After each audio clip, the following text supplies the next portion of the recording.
Hello everyone. Today we have with us Dr. P R Sasindran, Senior Consultant and Chief of Radiation Oncology, American Oncology Institute at BMH, Calicut. Welcome, Doctor. So, Doctor, what is meant by radiation oncology? Oncology as such means anything related to cancer. Radiation oncology is one among the various modalities of cancer treatment. You have to understand that management of cancer is always by various modalities like surgery, radiation, chemotherapy, immunotherapy. So it forms an invariable component of cancer treatment. So, what are the various modalities of treatment in cancer? Just like I just mentioned, surgery, radiation, chemotherapy, immunotherapy. Some patients may require all these modalities. Some patients may require radiotherapy alone. Some cases require chemotherapy alone. So it's always a judicious combination of all these modalities depending upon the situation. What is the role of radiotherapy in cancer? Radiotherapy or radiation, I told you, it's one among the forms of cancer treatment, and according to the latest statistics, about 20 million people are diagnosed with cancer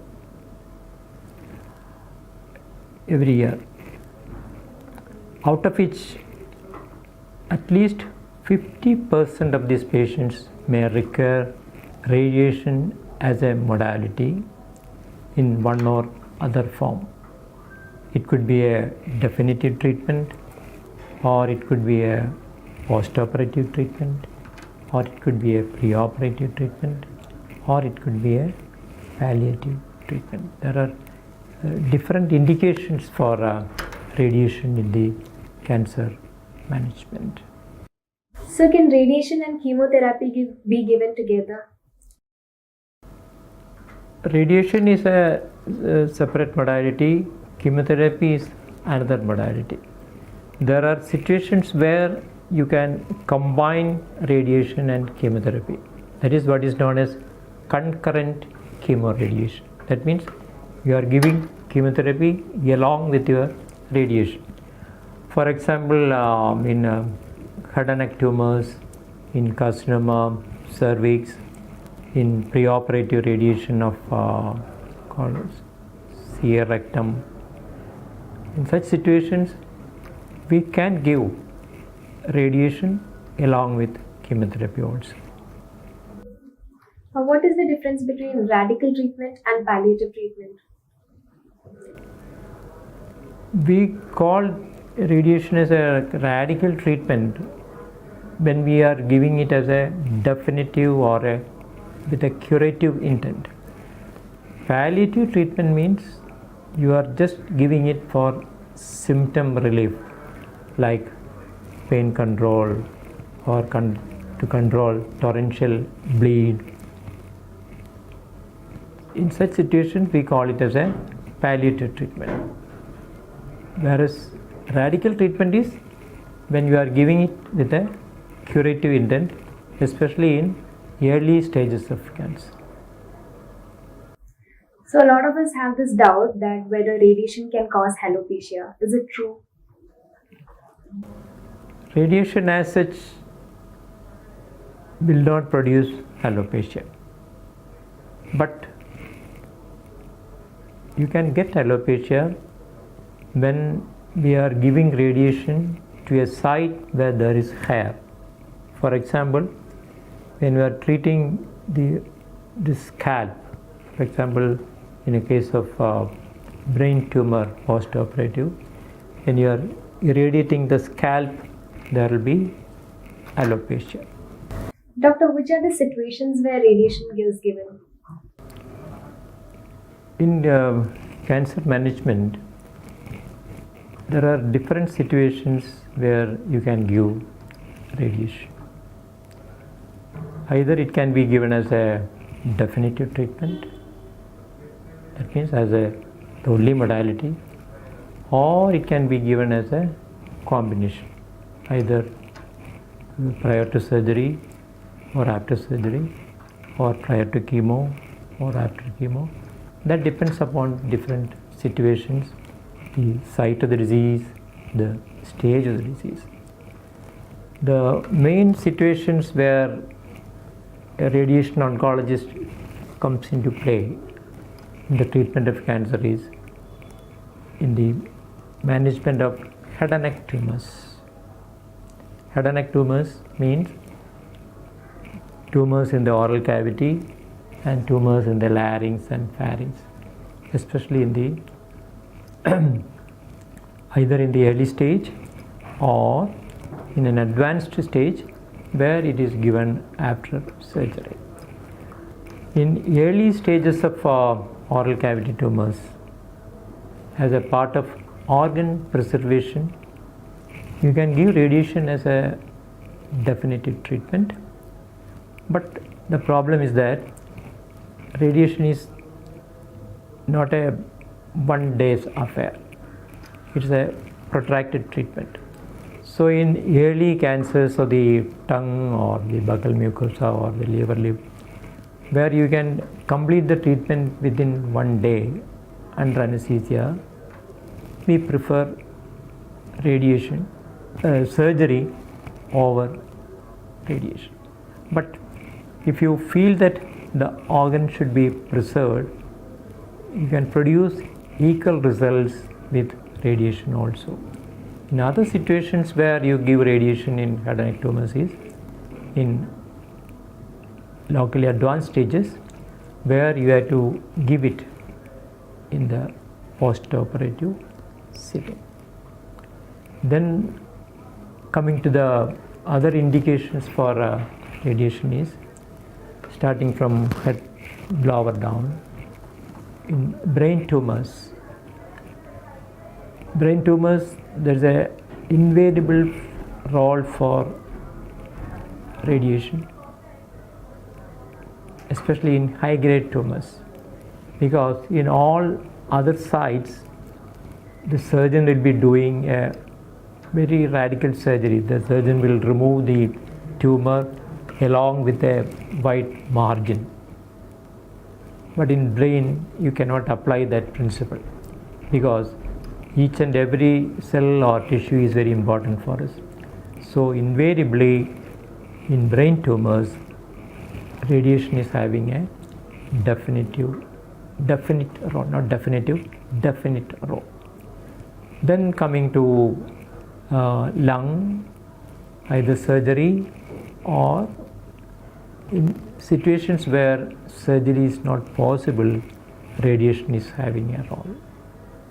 Then the other important situations where we give radiation is in the management of breast cancer. Now it is an era of organ preservation or organ conservation. As far as possible, we prefer to do breast conserving treatment. That means we want to conserve the breast for cosmetic purposes.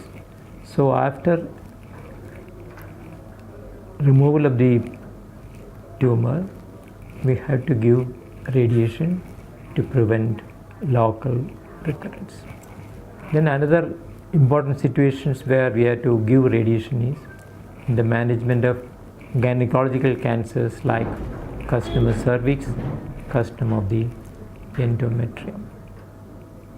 And other situations where you can give radiation is in the management of these soft tissue tumors. So these are the broad indications for radiation in cancer management. Then in the treatment of carcinoma of the prostate, in the treatment of carcinoma of the urinary bladder, radiation is having a definite role. What are the various types of radiotherapy? Radiation can be given in two ways. One is the the most common form which we give is by giving external beam radiotherapy. We call it as teletherapy. That means the source is at a distance from the body of the patient. Tele means away, just like your television. That we call it as teletherapy or external beam radiotherapy. Then the other form of giving radiation is what is known as brachytherapy. Brachy means short. So the source is either inside the body of the patient. There is no distance between the source and the organ which we treat. It is the brachytherapy means the radiation source is inside the body of the patient. These are the two various forms of treatment, that is teletherapy and brachytherapy. In teletherapy, we are using the machine, the modern setup. We use a machine called linear accelerator. The source of radiation is high dose X-rays. Do all cancer patients require radiation therapy? No. At least 50% of the patients may require radiation at one time or other. Either it can be with a curative intent or it can be with a palliative intent. That means just symptom relief. What is the general duration of this therapy? Radiation, external beam radiotherapy is a little bit protracted and prolonged treatment because we cannot finish off the treatment within one day, just like unlike your surgery. There are some radiobiologic principles involved in it. There is a limit for the dose which you give daily. That is what is known as a conventional fractionation.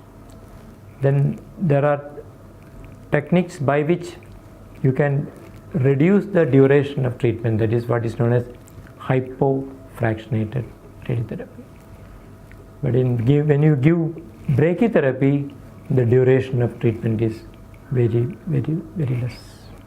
You can finish off the brachytherapy within one day in carcinoma cervix or endometrium.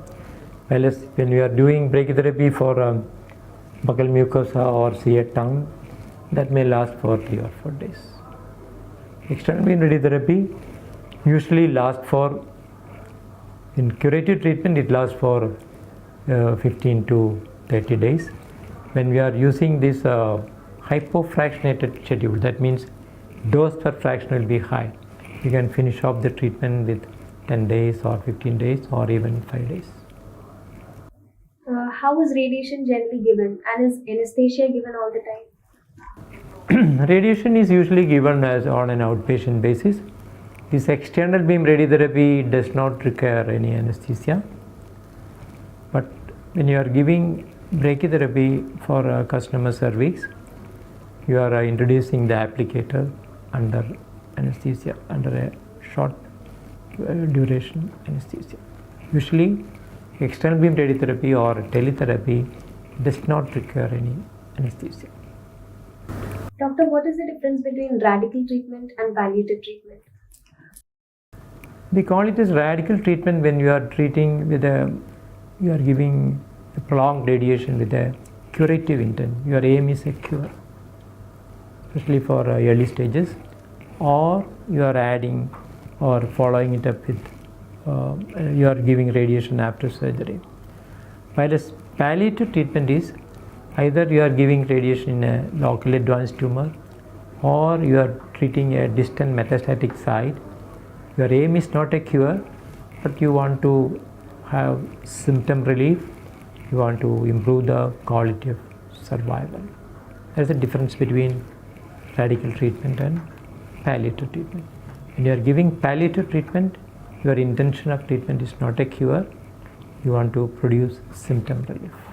So a lot of people think that radiation therapy is highly harmful. So are there any side effects, and if so, what are they?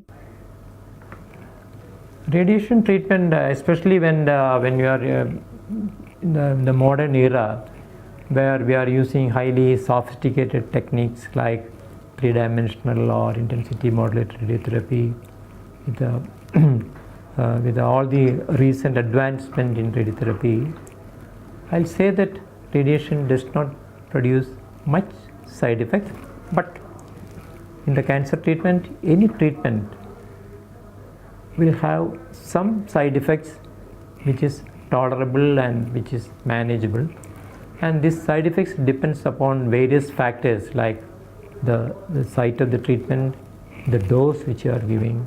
For example, when you are treating the head and neck site, the buccal mucosa may come in the radiation field, so there will be some amount of mucositis.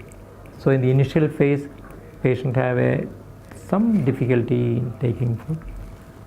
Similarly, when you are irradiating the neck, patient may have in the acute phase some difficulty in taking food and all, but it is manageable, it is acceptable. You don't have a non-acceptable radiation reaction. Similarly, when you are treating the pelvis, patient may have some difficulty in passing urine, or some not passing urine, some dysuria or painful micturition, and some bowel symptoms, but they're all manageable and acceptable. They may get resolved within a short time. Especially with the modern radiotherapy techniques, we are able to give a maximum dose to the disease affected tissue with a minimum dose to the normal tissue, because you are having a control over your dose to the organ at risk.